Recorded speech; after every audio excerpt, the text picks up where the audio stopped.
So I'm rocking with Kell Brook. I would say via decision, maybe even a split decision, this fight will be fought in halves. I think in the beginning, Shawn Porter's going to come out aggressive like he normally does.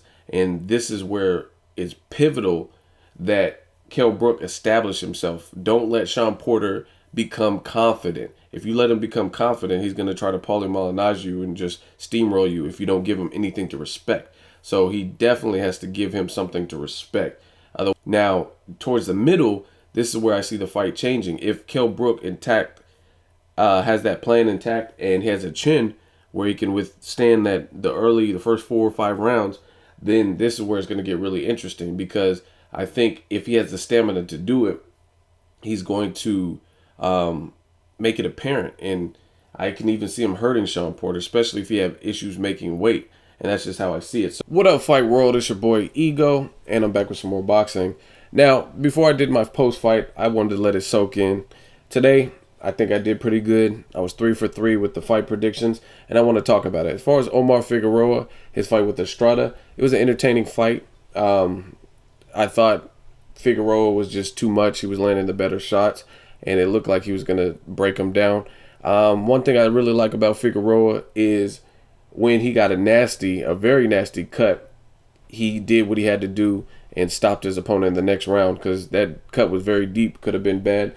As far as the Durrell versus Beaker rematch, that was a rough fight to watch for me. I think it was a lot of emotions and animosity, and Durrell was pissing me off because I told you my prediction. I did predict Durrell to win via decision, which was accurate.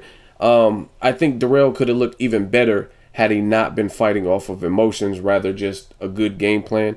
Because when there was boxing, it was good, but when it was like a wrestling match and grappling and the ref was involved, it was just hard to watch. It was really ugly, really scrappy and whatnot.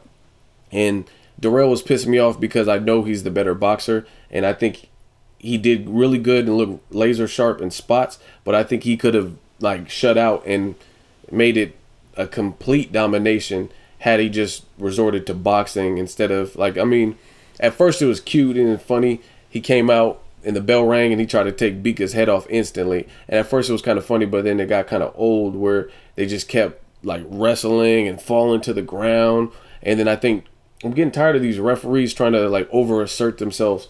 Just be the ref, make sure it's a clean fight and that thing. Jack Reese, I think he was trying to be the star or some shit. And he's like, oh, that shit, this looks like shit. You guys aren't really fighting box. And I felt like he wanted his presence felt a little bit too much rather than just controlling the motion. Main event, Shawn Porter, Kell Brook. Now, this played out just like I thought. I told you Kell Brook would win via decision.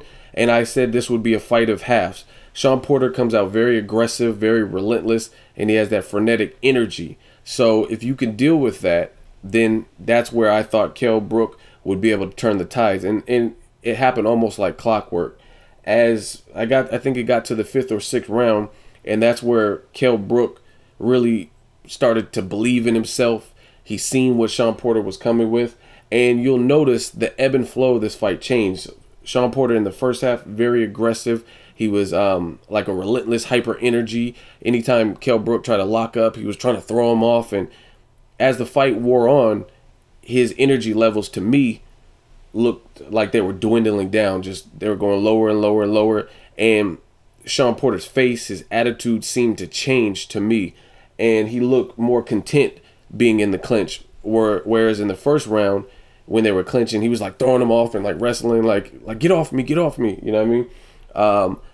I told you Kell Brook would outbox Shawn Porter. Just Shawn Porter, he's a good fighter. He props to both fighters because this fight, neither one of them had to take it. Kell Brook has had some setbacks pulling out of fights and that kind of thing. And he came from overseas to make this appearance. Props to Shawn Porter for just staying busy and active, showing the warrior spirit. Both guys got a cut and they battled on. And I think the turning point was kind of during the second half when Kell Brook just started to box in time, and he was picking Shawn Porter apart from my estimations, from what I've seen. Shawn Porter was coming in reckless and he was getting tagged, he was getting countered, and he was getting stunned. If you look at this fight, I didn't really see a moment where I thought Kell Brook was in bad trouble. And some people would complain that Kell Brook was holding too much. But again, when you have someone who's like the fucking Tasmanian devil, like Shawn Porter, you have to nullify that. And you have to calm it down. And Kell Brook did the veteran thing by clinching and calming that down and stopping that pace down, because that is not his type of fight. Kell Brook was the better boxer. He's the, I would say, just the more composed, technical boxer, whereas Shawn Porter, he doesn't care. He's rabbit punching you, he's hitting you in the liver, he's hitting you wherever he can, trying to maul you up, trying to rough you up. Very reminiscent to Robert Guerrero versus Andre Berto. So it works for other opponents like a Paulie Malignaggi, but I told you one of the big differences in my prediction was Shawn Porter was demolishing slick fighters.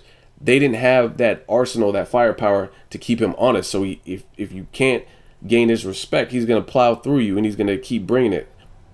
So it happened in the Devin Alexander fight and pretty much in the Paulie Malignaggi fight. With Kell Brook, Kell Brook has some snap on his punches. He has power. So just precision punching is why I gave it to Kell Brook. I thought one judge having it 114, 113, I don't think that was an accurate scorecard. I think Kell Brook showed the separation just by being more effective. Whereas in the middle of the fight, Shawn Porter looked good in the first rounds, but towards the middle of it, that's where he started to lose it. His face started to get marked up. He was getting caught, and it looked like stunned and perhaps hurt. But Shawn Porter has a good chin. He has a good poker face, and the new Kell Brook. So I'm really excited. It shakes up the division. There's other mega fights like Amir Khan. That's a big, huge fight in the UK. He called out Keith Thurman at the end. So I'm just really anxious to see what awaits. I like both fighters, Shawn Porter as well as Kell Brook. It was an entertaining fight. It was scrappy at times, but overall I gave it to Kell Brook just for being more of the precision guy, landing the higher shots. A lot of people that backed Shawn Porter, you're going to disagree, but you got to look the facts. Look at the stats and the facts. Kell Brook threw less but landed more. So I don't award you credit just for being hyper and landing when they're being smothered and blocked. Like I said, Kell Brook did exactly what he had to do in that regard. So props to both. I like how Kell Brook conducted his post fight. Shawn Porter, you could tell he was a bit salty, but he'll bounce back. Let me know what you guys think. Good night of boxing. StubHub delivers once again. Make sure you like the video as always. Hate, comment, or subscribe. Till next video is Ego signing off.